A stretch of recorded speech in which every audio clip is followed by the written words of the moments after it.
नमस्कार दर्शक हो, लीड महाराष्ट्र या बातमीपत्रात आपले स्वागत आहे। आज आपण मिरज तालुक्यातील ज्या पोटनिवडणुकी झाल्या त्याच्या संदर्भातली सर्वात महत्त्वाची जी पोटनिवडणूक होती त्या पोटनिवडणुकी संदर्भात आज आपण चर्चा करणार आहोत। ही पोटनिवडणूक होती वड्डी ग्रामपंचायतीच्या लोकनियुक्त सरपंच पदाची ही पोटनिवडणूक होती आणि या पोटनिवडणुकीमध्ये जनस्वराज्य पक्षाचे राजू वजीर आणि भाजपाच्या रुपाली मगदूम या वड्डी ग्रामपंचायतीच्या पोटनिवडणुकीमध्ये भाजपाकडून लोकनियुक्त सरपंच पदासाठी रिंगणात होत्या।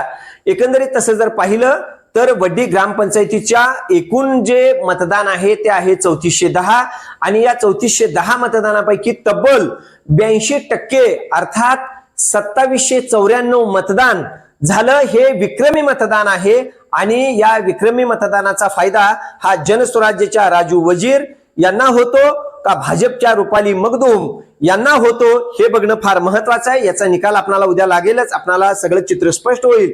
मात्र आज काही ठिकाणी वड्डीमध्ये तणाव वातावरण होतं, तणावपूर्ण वातावरण होतं आणि याच्यामध्ये पोलिसांनी चोख असा बंदोबस्त ठेवला होता आणि या बंदोबस्तादरम्यान काही वेळेला जमाव एकत्र येणं आणि जमावाला पांगवणं अशा सुद्धा घटना घडल्या आणि पोलिसांनी फार चांगल्या पद्धतीनं या जमावाला पांगवण्यामध्ये यश त्यांना आलं आणि सर्वात महत्वाचं म्हणजे 3410 या एकूण मतदानापैकी 2794 मतदान जे झालं ते वड्डी ग्रामपंचायतीच्या एकंदरीत जे मतदान झालं ते फार विक्रमी आणि चांगलं मतदान झालेलं आहे। अतिशय चुरशीनं वड्डी ग्रामपंचायतीच्या पोटनिवडणुकीमध्ये लोकनियुक्त सरपंच पदाच्या या इलेक्शन मध्ये हे मतदान झालेलं आहे। त्यामुळं वाढलेला टक्का कुणाच्या पथ्यावर पडतो? लोकनियुक्त सरपंच पदाची ही जी पोटनिवडणूक होती या पोटनिवडणुकीमध्ये राजू वजीर जे जनस्वराज्य पक्षाकडून होते त्यांच्या पाठीमागे समित दादा कदम यांचं भक्कम असं पाठबळ होतं